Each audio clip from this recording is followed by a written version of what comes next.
পরম করুণাময় আল্লাহর নামে শুরু করছি। বিসমিল্লাহির রহমানির রহিম। আসসালামু আলাইকুম। Welcome to my Fatema's cooking school.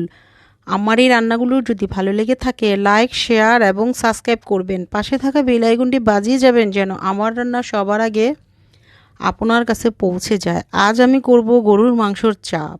এখানে আমি গরুর মাংস খুব পাতলা করে কেটে নিয়েছি এবং দোকান থেকে আস্ত একটি পিস কিনে নিয়ে এসেছি বড়, সেখান থেকে নিয়ে পাতলা পাতলা করে কেটে নিয়েছি।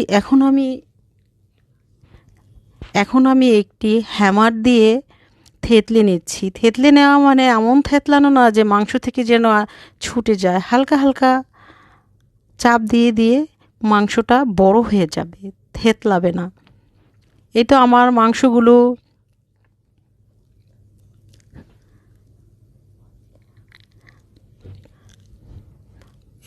মাংসগুলো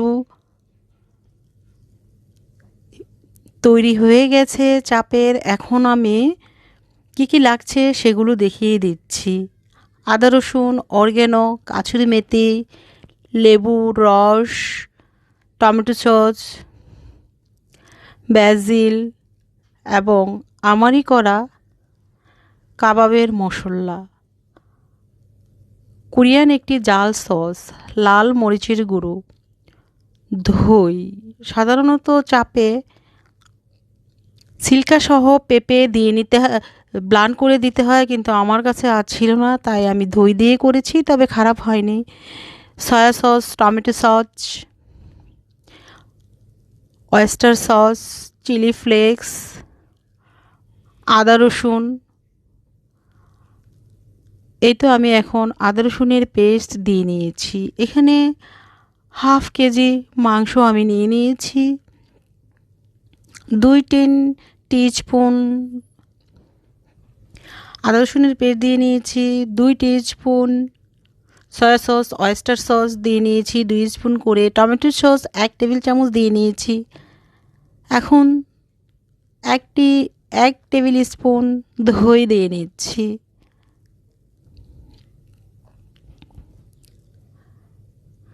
জিরের গুঁড়ো দিয়ে নিচ্ছি। জিরেটা শুকনো খোলায় টেলে ব্লান্ড করে নিয়েছি এবং এখন লাল মরিচের গুঁড়ো দিয়ে নিচ্ছি।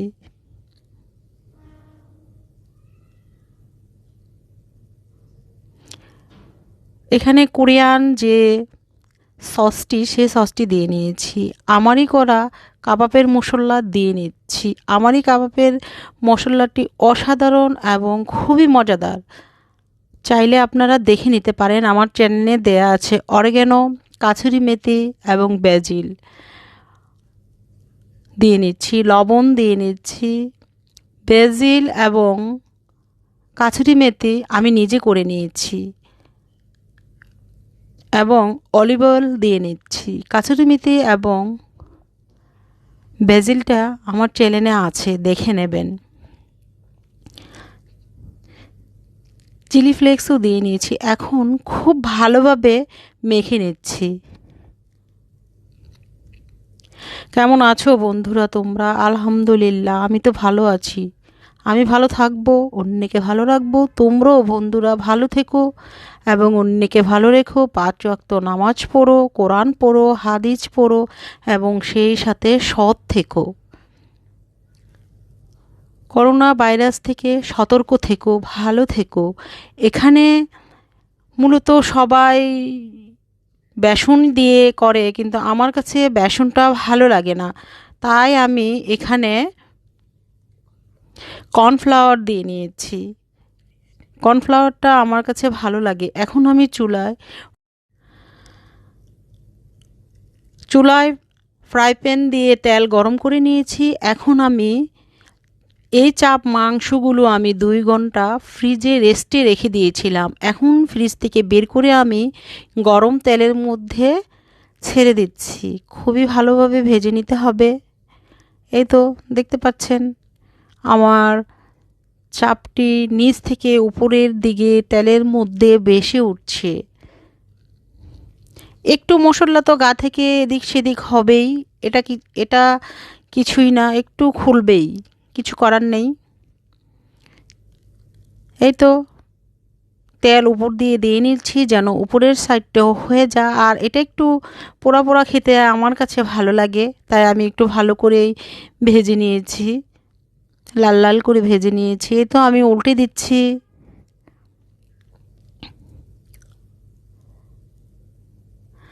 আমার চাপগুলো সব ভাজা হয়ে গেছে। দেখুন খুবই সুন্দর এবং খুবই সুস্বাদু, মজাদার হয়েছে। যারা না খেয়েছে তারা বলতে পারবে না যে এই চাপটি কত মজা ছিল। আমি পরোটা দিয়ে এই চাপটি খেয়েছি। আপনারা বানিয়ে একবার খেয়ে দেখবেন, খুবই মজা এবং